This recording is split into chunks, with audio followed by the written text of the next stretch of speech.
give a special round of applause to our panelists. These 6 individuals are absolutely amazing and inspiring, and I think you guys will, we have a pretty great lineup, so I think y'all will really, really enjoy this piece. First of all, though, we want you guys to introduce yourselves because I think you will do yourselves justice. So we're going to start with our youngest person up here. Madhvi, would you like to come up?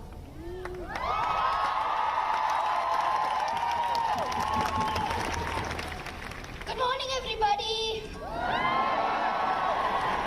I am Madhvi Chittoor, 8 years old. I want to introduce myself and my advocacy efforts thus far. When I was 5 years old, I came to know about the plastic soup of the Great Pacific Garbage Patch and its affliction on the plants and animals. I really wanted to take some action, so I wrote a book titled, Is Plastic My Food? It is available at Amazon.com.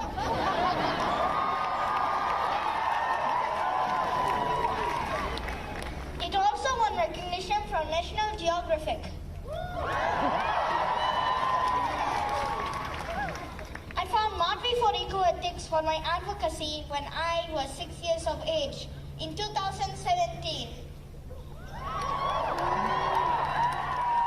Then in January of 2018, I decided to meet with the US Congressman, Mr. Ed Perlmutter, and the former governor of Colorado, Mr. John Hickenlooper, to declare the month of April as Plastic and Styrofoam Pollution Awareness Month.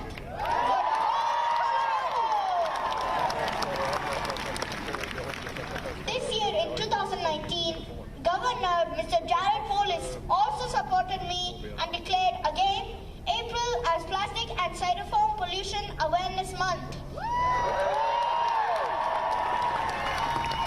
My advocacy and campaigns have resulted in diverting 7.6 million styrofoam trays from the landfills annually so far.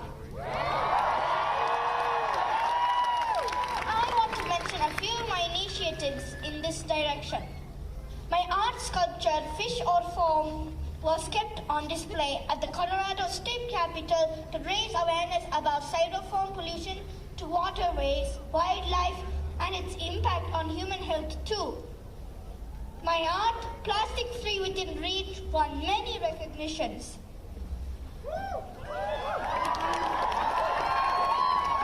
As a martial artist teaming up with Victory Martial Arts and Master Mike Chat, the Hollywood stuntman and former Blue Power Ranger, I am taking my plastic pollution message globally to all Victory Martial Arts schools and the 220,000 member strong American Taekwondo Association.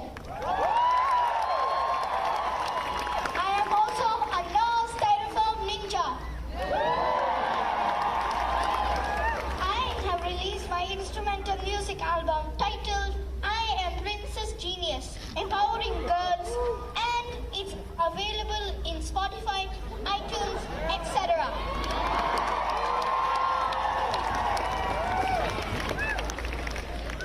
I request you all to buy a copy. The proceeds will be donated to fight Amazon forest fires. Amazon forest is the lungs to all of us and our planet itself. So please support the cause. Finally, I want to share with you all the less spoken about link between plastic pollution to our waterways and global warming, dumping of plastics in the ocean. Ever look in a tide pool and think nothing's living there? Try looking again. It's inhabited by millions of tiny microscopic plants and animals called phytoplankton and zooplankton, respectively. Phytoplankton produce their own food from the energy of the sun in a process called photosynthesis. But the dumping of plastics in the ocean is preventing this. In the Great Pacific Garbage Patch area, the phytoplankton is literally absent. Lesser phytoplankton means a big ecosystem collapse and lesser oxygen levels in oceans and thereby leading to the acidification of our oceans. This also is contributing to the depletion of oxygen levels in the atmosphere and directly causing climate change. Let's take action! I want everyone in this room to continuously survive to refuse, reduce, reuse and recycle plastic and pause and think prior to any plastic consumption to break free from plastic. I want the government to ban single-use plastics and plastic bags in the next legislative session. Let's save our only home, our planet Earth!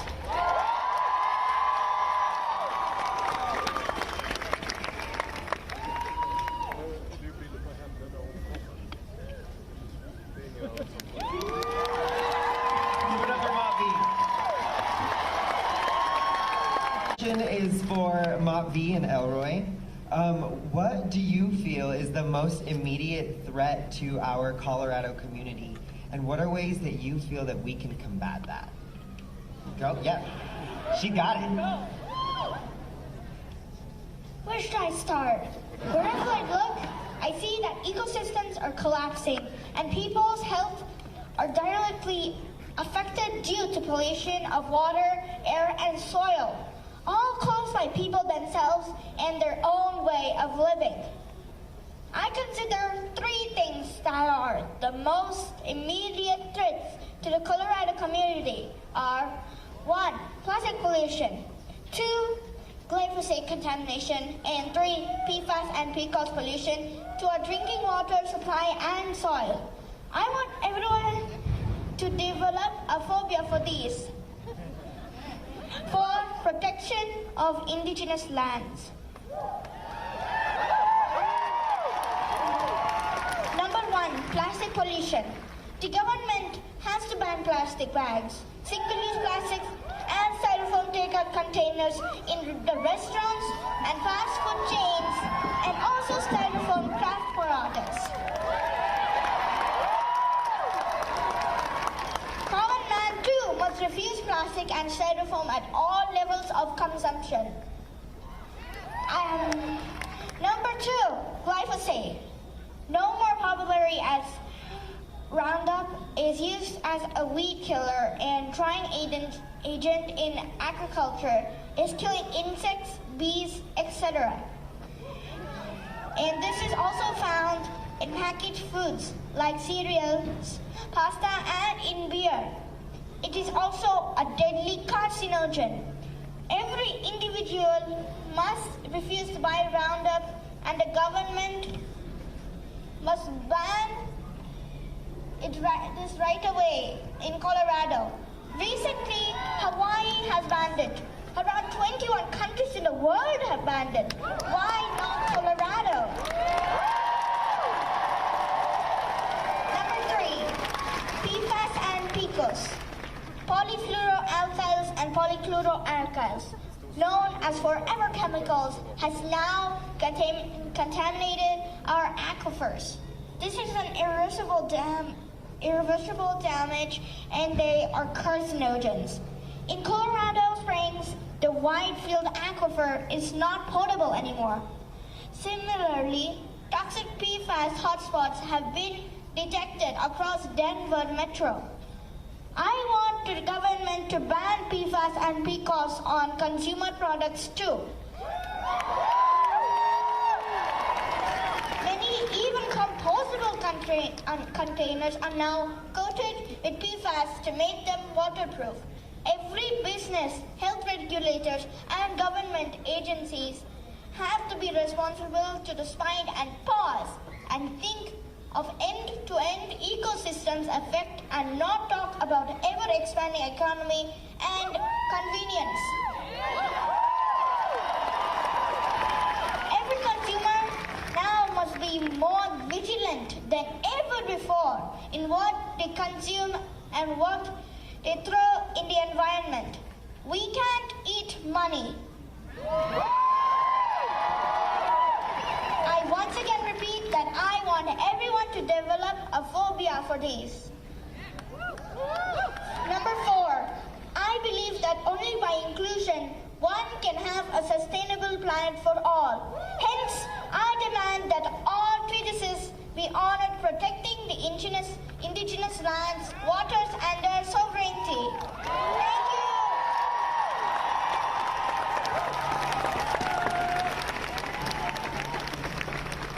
All right, well, there's no one better to speak to you all about the threats to our ecosystem and our biodiversity here in Colorado and around the country. So let's give her a big round of applause. And I have the privilege and honor of welcoming her to the stage today. Give it up.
So much people everywhere you look, and it's very overwhelming. Thank you so much for coming, every one of you.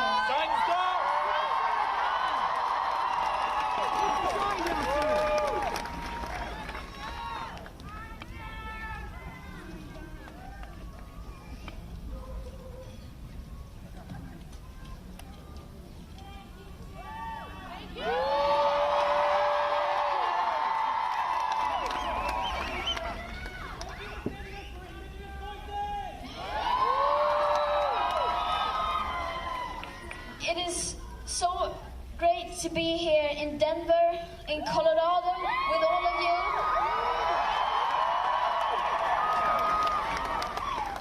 So much nice people, everyone is so wonderful. Thank you so much.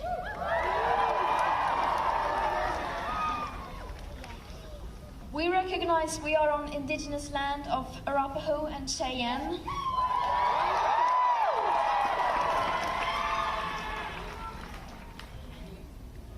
Yes, this is real hope. This is what we are seeing right now. This is the hope, the people.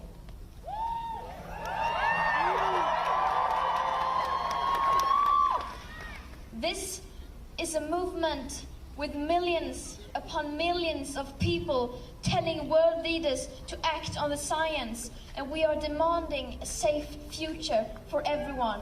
And that is not something you can continue to ignore.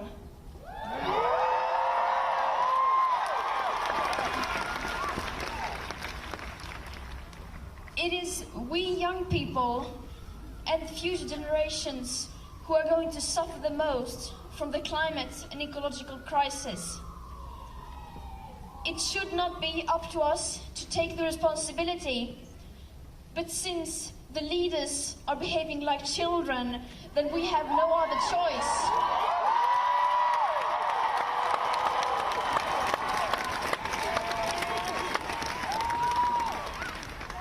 The older generations are failing us, and the political leaders are failing us. But we will be watching and holding them accountable.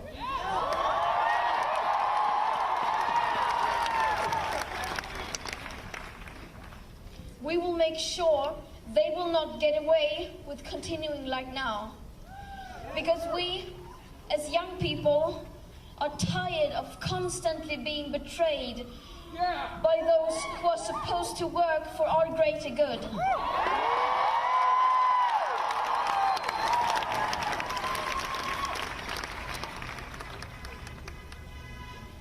We are here because we care about the future, about what we one day will leave after us. And the political leaders can't seem to think beyond the next election, and that needs to come to an end.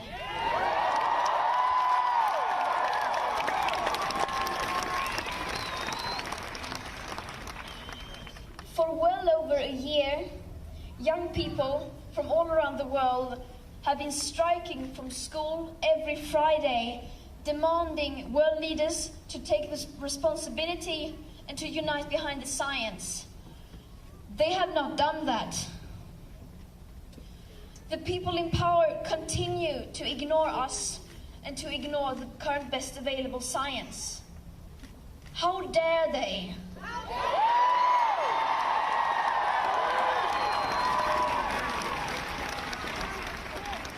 How dare they leave this mess for their own children to clean up and solve?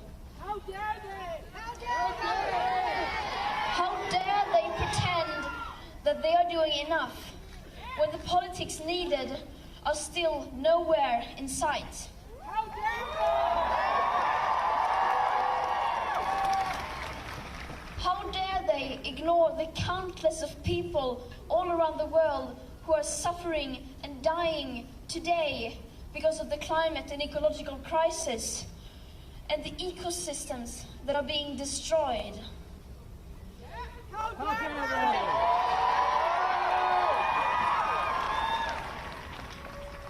they? They are indeed not mature enough to tell it like it is, so we will do it for them.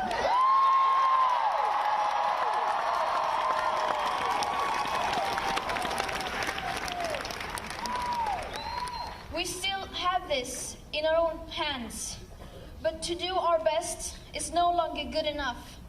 We all need to do the seemingly impossible. We didn't start school striking because we wanted to. We didn't do it because we wanted to gain attention or because it was fun. We did it because someone needs to do something. And that someone could be me, it could be you, or anyone in this crowd.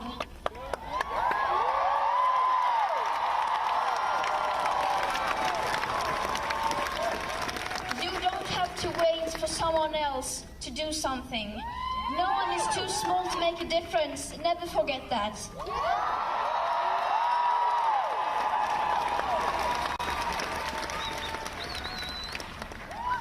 And we will go on every Friday for as long as it takes. The next big global strike is November 29th. And we must prepare ourselves to go on for a very long time, unfortunately. But that will not stop us. We are rising and we will not back down.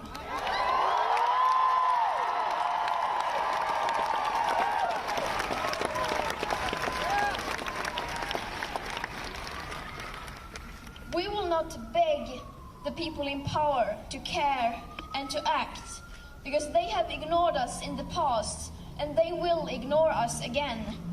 We will instead tell them that if they won't do it, then we will.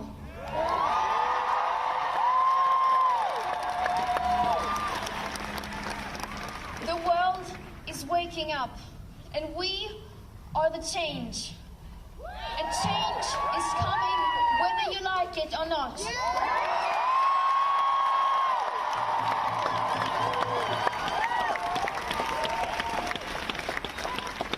Thank you once again so much, and continue the fight. Don't give up.